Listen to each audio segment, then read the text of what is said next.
Hey there, fellow Facebookers. A couple of Facebook updates that happened between September 14th and September 15th here that if you're not seeing are going to be rolled out within the next couple days. But basically we got two updates. Something happened with the usernames and what's required to get those for your vanity URLs for fan pages and for your personal accounts. And then the second thing is the subscription option, which applies to profiles at the moment. So what the subscription model is basically like an RSS feed, kind of like how people subscribe to your blog. Okay, so the cool thing about that is you're able to get people to subscribe without necessarily being your friend. They can be both, they can be one. So what you can do is, again, it's just allowing you to broaden your marketing efforts. Again, we're going to keep this from a marketing standpoint, is, you know, when you're posting stuff on your walls and things like that, and you're getting the word out about this, maybe a promotion, maybe a coupon, maybe an event that you're promoting, anything, you know, if you're putting cool stuff out there, you're going to get a huge amount of subscriptions. And if you're putting really cool or good informational, you know, wall posts and you mix in your business with that, or, you know, business events that are going on, then you're going to get a lot more eyeballs on the things that you really want people to be looking at, which is maybe your links or, like I said, events, etc. So the subscription model, I think, is great because it's just like RSS feeds. You know, there's ways to monetize RSS feeds that is completely different than how you monetize a website, in the sense that, you know, you don't have the same visitors. You know, you don't have the same people reading your RSS feed that you have visiting your website, right? It's not always, you know, that it doesn't always work out that way. So it's going to be the same thing with this, is you're going to have people that are subscribing that aren't maybe necessarily your friend or checking out your wall every day or checking out your profile every day, but they're still getting your updates. So from a friend standpoint, this is really great because you can kind of keep up with each other maybe a little bit better than before. And then from a marketing standpoint, I see there being some real huge value here. So this graph I have is a subscription versus page kind of checklist. And so what this does, it breaks down, you know, profile with subscription and those options, and then a fan page and the options that you have with that.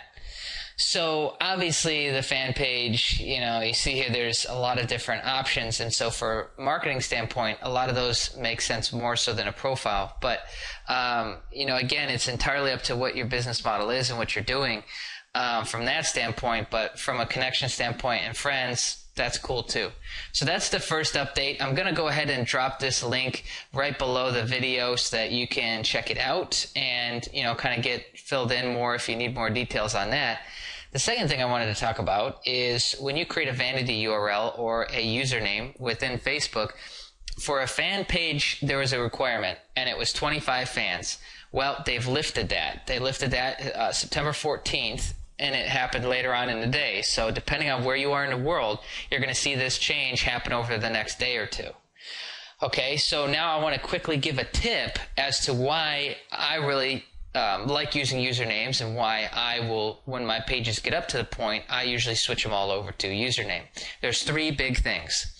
First thing is that from the standpoint of marketing material and business cards and your efforts that you're doing there, what would you rather put on there? Would you rather put on there facebook.com/ let's say Jameson, or /Jameson /89564, because the stock URL that you get for fan page is quite long and it's kind of ugly. So that's the first thing, is from a marketing standpoint. If I want to put that on business cards, marketing material, that's going to look better. And it's definitely going to look better than trying to shorten that ugly URL with something like Bitly or something like that. People don't even know what they're typing in or what they're clicking on, and a lot of times they don't like that. Okay, so to show full transparency, the username is very beneficial there. Okay, and the second point that I wanted to bring up with usernames is that from an SEO standpoint, from a quick search standpoint within Facebook, usernames or being able to just quickly give somebody out your fan page link, it's a lot easier. Like, oh, hey, what's your fan page? Oh, it's, you know, facebook.com /Jameson.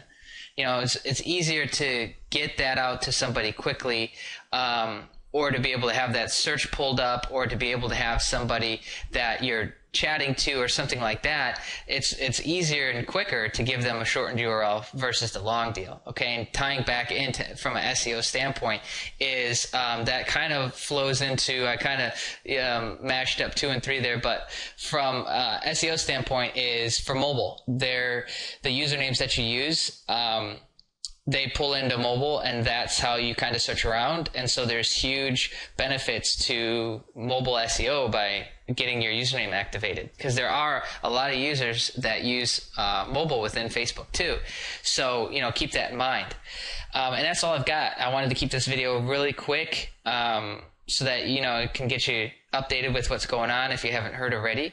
And then, if you guys want, below this video, go ahead and, let's interact a little bit. If you like this video, throw me a thumbs up. If not, throw me a thumbs down. That's cool too. And like I said, I'll provide the links so that you guys can click through and get the full story on these things.